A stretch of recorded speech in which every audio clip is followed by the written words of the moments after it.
Hi, I'm Joe Murphy. I'm back. I want to talk to you about micromanaging people.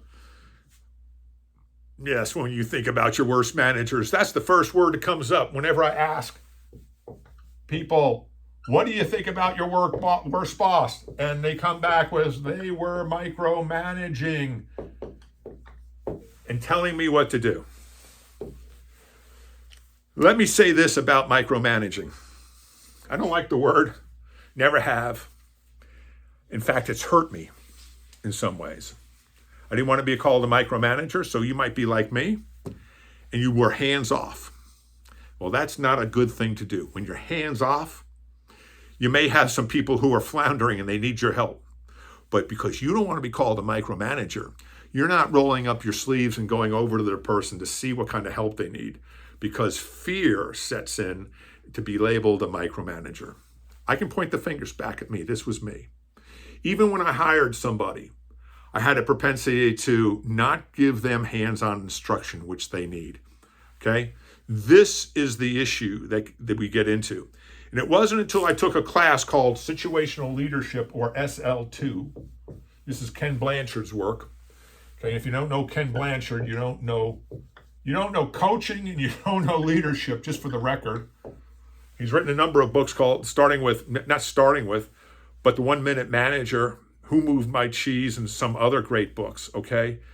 He knows leadership, and he's done a lot of scientific studies on the idea of behavior related to management. So situational leadership really showed me that when somebody starts, and I'm going to draw 4 quadrants here, it's going to go backwards, depending on their development level. And they'll go 1, 2, 3, 4. 1, this is 2, 3, 4.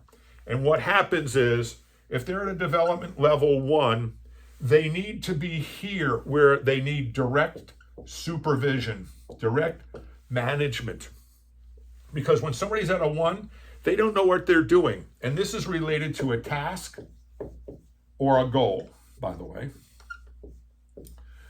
So let me give you an example.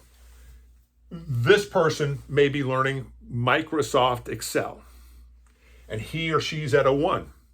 But she's been with the organization for 27 years, knows the organization inside and out, knows delivery systems, whatever it is, but they don't know this. At the task or goal level, they're a 1. So they need direct hands-on supervision. What happens is the person goes around this curve as they learn. And as they go up here, they don't know anything. They think they do. They're wildly excited.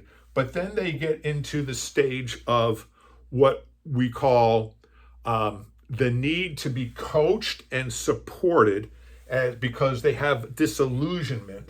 So this disillusionment basically means, well, this is harder than I thought it was going to be. And so this is where you go from directive to more of a supportive role as a manager. In these 2 quadrants, it's real easy to think of yourself as micromanaging, but this is where your people need support and direction, and they need to be told what to do. It's not until they actually start to pick it up and they become more experts in this area, and I call this my expert column.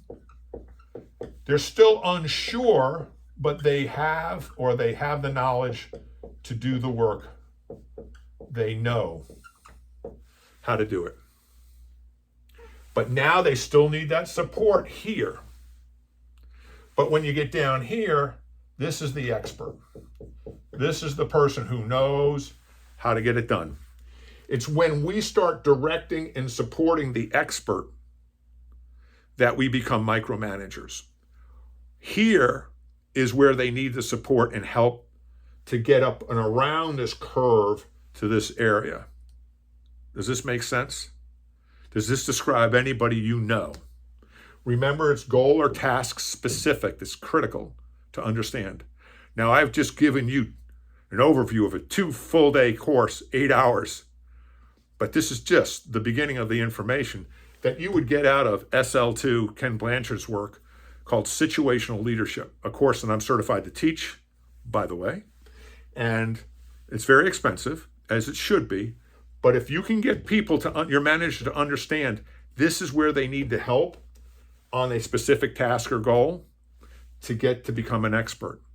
Now, you're not going to take a finance person who's using Excel 24 hours a day, 7 days a week, and start telling them how to run Excel. They'll start showing you things.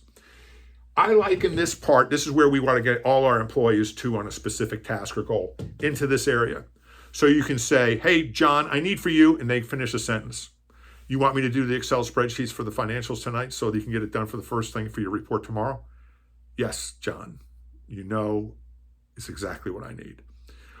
Or Jane, I need for you to go, so you want me to make sure that the training is all set up for the executives on Tuesday.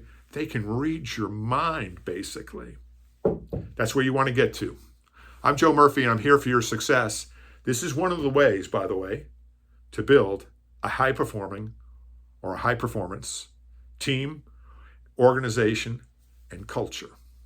Just a little methodology, and it works.